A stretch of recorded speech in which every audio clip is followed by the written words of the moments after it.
Towns, Ranking Member Issa, and distinguished members of the committee. Americans are angry about executive compensation, rightfully so. The executives at General Motors and Chrysler don't deserve to make a lot of money. They made bad products that people didn't want to buy. The executives on Wall Street don't deserve to make a lot of money. They were reckless. They borrowed huge sums to make bets that didn't pay off, and they wasted trillions of dollars of precious capital, funneling it into housing instead of health innovation or high-mileage cars or 1,000 investments more productive than more and bigger houses. Everyday folks who are out of work through no fault of their own want to know why people who made bad decisions not only have a job, but a big salary to go with it. No wonder they're angry at Wall Street.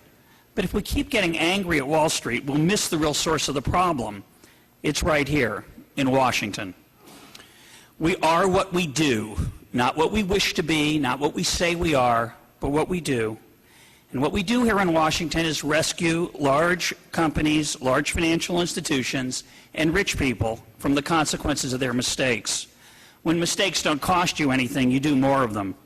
When your teenager drives drunk and wrecks the car, you keep giving him a do-over, repairing the car and handing him back the keys. He's going to keep driving drunk. Washington keeps giving bad banks and Wall Street firms a do-over. Here are the keys, keep driving. The story always ends with a crash. Capitalism is a profit and loss system. The profits encourage risk-taking. The losses encourage prudence. Is it a surprise that when the government takes the losses instead of investors, that investing gets less prudent? If you always bail out lenders, is it surprising that firms can borrow enormous amounts of money living on the edge of insolvency? I'm mad at Wall Street, but I'm a lot madder at the people who gave them the keys to drive our economy off a cliff. I'm mad at the people who have taken hundreds of billions of dollars of taxpayer money and given it to some of the richest people in human history. I'm mad at President Bush, President Obama, Secretary Paulson, Secretary Geithner, and Chairman Bernanke.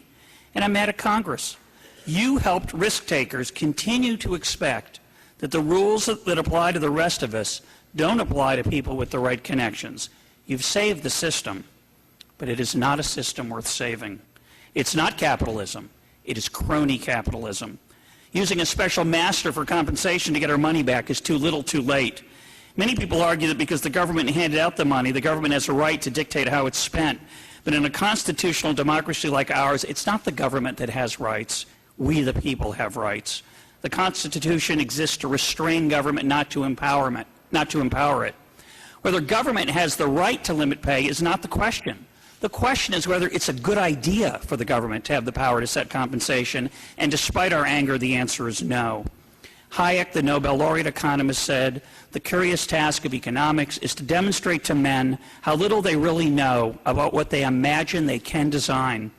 The special master imagines he can design compensation packages that align incentives while retaining key talent, but it is impossible for any one person, no matter how wise, to anticipate the consequences of such decisions. Nor does he have any incentive to acquire that knowledge. He has no skin in the game. A single individual has been given enormous arbitrary power with insufficient accountability or transparency. This is not good for the rule of law, democracy, or capitalism.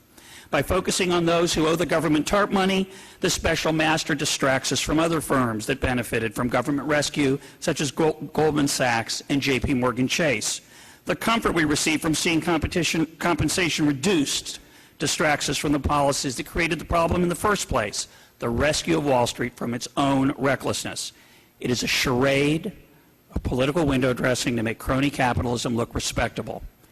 I want my country back. Let's get the government out of the auto business, out of the banking business, out of the compensation design business. We need explicit timetables to disengage from government ownership, including a plan for how the Federal Reserve will draw down its balance sheet. Most of all, we need to stop trying to imagine we can design housing markets, mortgage markets, financial markets, and compensation. I want my country back. I want a country where responsibility still means something, where rich and poor, Main Street and Wall Street live by the same rules. We don't need a special master to level the playing field. We just need to take the crony out of crony capitalism so we can get back to the real thing. Thank you very much.